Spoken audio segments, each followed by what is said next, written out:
ये वामपंथी लोग एटक को किडनैप करके वो अलग ले गए। तो उस समय जो साम्यवादी विचारधारा के लोग थे वो एटक से टूट के अलग हुए और कांग्रेस के लोगों ने अपना एक श्रम संगठन इंटक बनाया। तो अभी इंटक और एटक दो हो गए।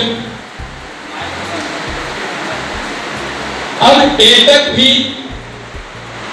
एटक पर वामपंथी सीपीआई का वर्चस्व रहा, वहां भी उन दोनों की जमी नहीं। तो सीपीआई टूटकर सीपीआई और सीपीएम बना, सीपीआई और सीपीएम बना तो एटक भी टूट करके सीटू और एटक बना। फिर समाजवादियों का एक विघटन हुआ, उन्होंने फिर एचएमएस बनाया। इंटक से हट करके जो राष्ट्रवादी विचारधारा के लोग थे वो इंटक से अलग होकर के एचएमएस बनाया। एचएमएस भी नहीं रह सका एक साथ, उनमें भी एचएमपीके करके बना। लेकिन भारतीय मजदूर संघ 1955 से आज तक हिमालय की तरह अटूट खड़ा है। यह आप सभी के लिए गर्व का विषय है। अगर हम भी किसी राजनीतिक दल से होते, अभी हमारे पूर्व वक्ता ने कहा कि हमारा भाजपा हमारे विचार की राजनीतिक दल है। ये सत्य है, ये सत्य है कि हम और दोनों एक ही मां के कोख से उपजे हुए हैं, पैदा हुए हैं राष्ट्रीय स्वयंसेवक संघ, लेकिन हमारे उनकी कभी कोई मेल नहीं होती। आज भारतीय जनता पार्टी बना, इसके पहले वो जनसंघ था। अगर हम उनके साथ रहते तो शायद भारतीय मजदूर संघ भी कुछ दूसरा बना रहता। वो अपने उनकी कार्यक्षेत्र है, हमारा अपना कार्यक्षेत्र है। हमारे उनके बीच इतना ही समानता हो सकता है कि वो भी एक राष्ट्र को सर्वोपरि मानते हैं, हम भी राष्ट्र को सर्वोपरि मानते हैं। मेरा उनके साथ कोई संबंध नहीं। इसलिए मित्रों, आज भारतीय मजदूर संघ पिछले 66 वर्षों से अगर अटूट है तो उसका मूल कारण है कि हम किसी बैसाखी पर कभी खड़ा होने का प्रयास नहीं किया।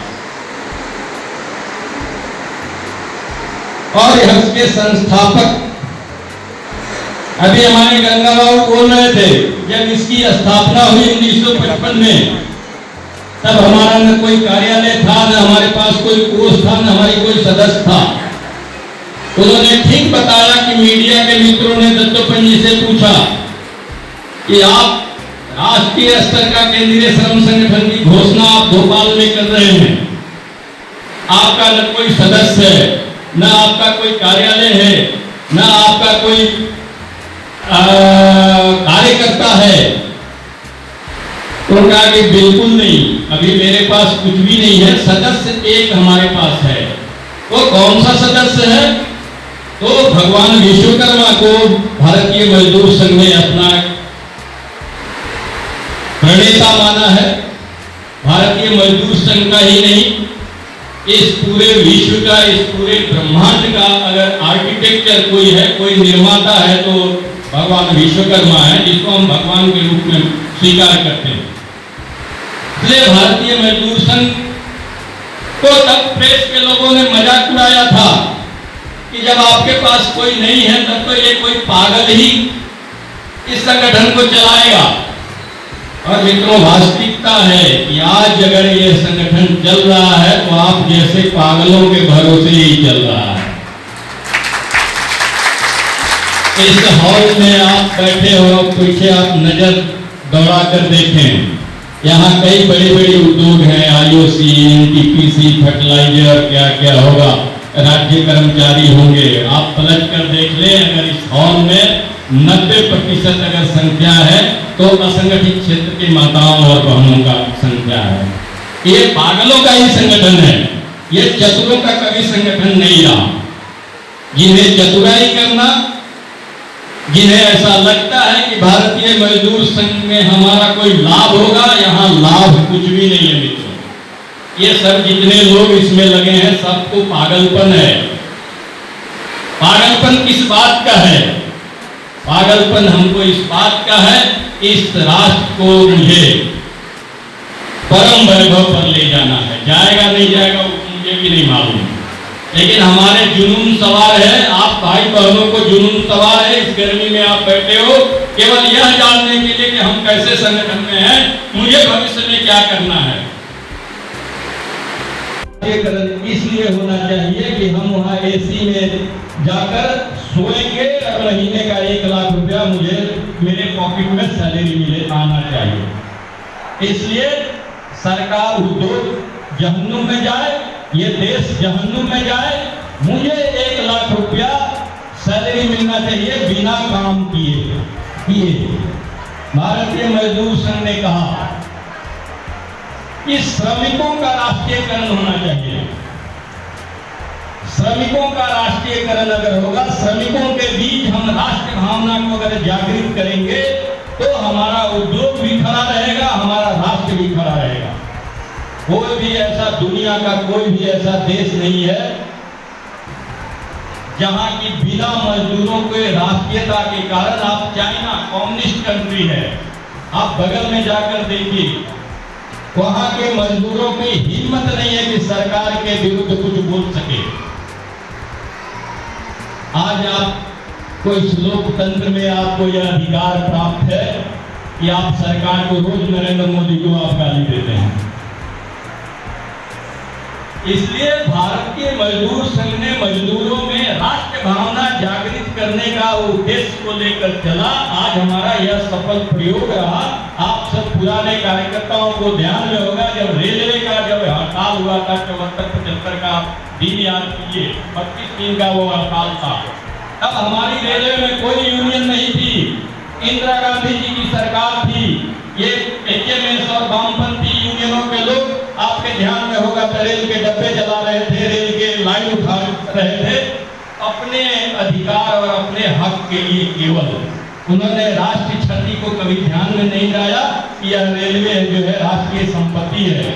तब इंदिरा गांधी ने दत्तोपंत जी को बुलाकर कहा कि इस आंदोलन को आप नेतृत्व कीजिए, इस आंदोलन को संभालिए, इस आंदोलन को सही परिणति पर ले जाइए। और तब से भारतीय मजदूर संघ रेलवे में एक शक्ति के रूप में उभरा। और तब वो कांग्रेस की प्रधानमंत्री थी, बीजेपी की प्रधानमंत्री नहीं थी। फिर भी भारतीय मजदूर संघ के कमिटमेंट, भारतीय मजदूर संघ के राष्ट्र के प्रति आस्था को देख करके उस विरोधी दल के लिए सरकार ने आपके नेतृत्व को आमंत्रित किया। आज भी तो इतने श्रम संगठन है, लेकिन आज भी सरकार को अगर सकारात्मक सहयोग की जहां आवश्यकता पड़ती है, भारतीय मजदूर संघ को ढूंढा जाता है।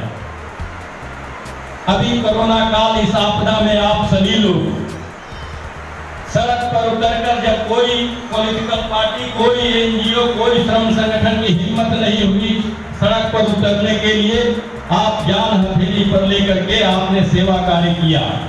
आज भी आप कोविड के लिए आप जागरूकता अभियान चला रहे हैं, आप भोजन पैकेट बांट रहे हैं, आप मास्क बांट रहे हैं, आप लोगों को जागरूक कर रहे हैं कि आप वैक्सीन लीजिए। ये भारतीय मजदूर संघ ने आपको ऐसा संस्कार दिया है। आप अपने राष्ट्रीय दायित्व को, सामाजिक दायित्व को आपने समझा है। इसलिए आपके मन में है कि मुझे सेवा करना चाहिए। समाज के अन्य लोग भी हमारे अंग हैं। इसलिए भारतीय मजदूर संघ को सरकार भी सुनती है, सरकार भी समझती है। आज चाहे इस वैश्विक आपदा में राजनीतिक दल, अन्य श्रम संगठन के लोग सरकार पर आक्षेप प्रत्याक्षेप करते हैं। मित्रों, दुनिया की कोई भी सरकार आपदा के समय तब तक सफल नहीं होगी जब तक कि समाज उसके साथ खड़ा नहीं है। और आपने सरकार के साथ, समाज के साथ खड़ा होकर के एक उदाहरण प्रस्तुत किया है। आपने हेल्प डेस्क चलाया है। हमने भारतीय मजदूर संघ से कोई आपको निर्देश नहीं दिया था, लेकिन आप स्वस्फूर्त हेल्प डेस्क चला करके प्रवासी मजदूरों को आपने, उनको भोजन की व्यवस्था किया, उनके लिए दवा की व्यवस्था किया, उनको राशन कार्ड नहीं, आपने राशन कार्ड बंटवाने का व्यवस्था किया, मुफ्त अनाज बंटवाने की व्यवस्था किया, उनको डायरेक्ट ट्रांसफर के माध्यम से उनका अकाउंट खुलवाया, उनके अकाउंट में आपने पैसा डलवाया, आधार कार्ड बनवाया, वोटर कार्ड बनवाया, ये सब आपने किया। ये भारतीय मजदूर संघ के सदस्य होने के कारण करना था, ये नहीं करना था। लेकिन आप चूंकि राष्ट्रभक्त मजदूर हो, आप में राष्ट्रीयता की भावना है, इसलिए आप अपना दायित्व समझकर आपने ऐसा किया है। इसलिए भारतीय मजदूर संघ की अगर लोकप्रियता बढ़ी है आपके बीच, मजदूरों के बीच, तो इसलिए कि हमने नारा दिया कि मजदूरों का राष्ट्रीयकरण होना चाहिए, उद्योगों का राष्ट्रीयकरण नहीं होना चाहिए। उसी तरह मित्रों, हमने अगला नारा दिया कि राष्ट्र का औद्योगिकरण होना चाहिए। राष्ट्र का औद्योगिकरण से मजदूर को क्या मतलब है? लेकिन मित्रों, अगर औद्योगिकरण नहीं होगा तो आज जो हम बेरोजगारी की चिल्ला रहे हैं, ये बेरोजगारी कैसे खत्म होगा? इसलिए राष्ट्र का औद्योगिकरण हो, उद्योगों का श्रमिकीकरण हो, ये हमारे तीन जो मूल सिद्धांत हैं सारे श्रम संगठनों से अलग है। और आज सरकार भी भारतीय मजदूर संघ के इस सिद्धांत को मानने के लिए बाध्य है। आज सरकार हमसे सलाह पूछती है कि आज इस परिस्थिति में जॉब क्रिएशन कैसे होगा। हमने एमएसएमई के लिए सरकार को सलाह दिया। पहली बार किसी सरकार ने 70 वर्षों में किसी सरकार ने एमएसएमई सूक्ष्म लघु उद्योग के लिए 20,000 करोड़ का सब्सिडी दिया। आज के पहले बड़े बड़े उद्योगपतियों को सरकारें सब्सिडी देती थी। आज यहाँ उद्योग लगाया, लोन लिया, दिवालिया घोषित किया, उसका लोन माफ हुआ, दूसरे जगह जाकर के फिर उसने उद्योग लगाया। लेकिन भारतीय मजदूर संघ ने अभी सरकार को यह सुझाव दिया कि आज अगर आपको रोजगार पैदा करना है तो स्थानीय स्तर पर रोजगार जब पैदा होगा तभी वहां स्थानीय स्तर के मजदूरों को रोजगार मिलेगा। तो सूक्ष्म और लघु उद्योग के लिए सरकार ने दिया।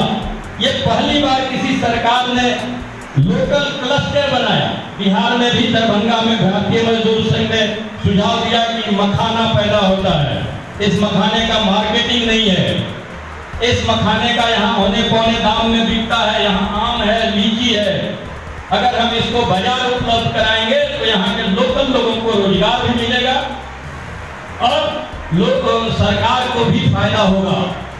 इसलिए भारतीय मजदूर संघ रिस्पॉन्सिव कॉपरेशन में विश्वास करता है। सरकार अगर हमसे कोई सुझाव मांगती है, हम सकारात्मक सुझाव देते हैं, इसलिए सरकार हमारे सुझाव को स्वीकार करती है और उस सुझाव के कारण हमारी लोकप्रियता बढ़ी है।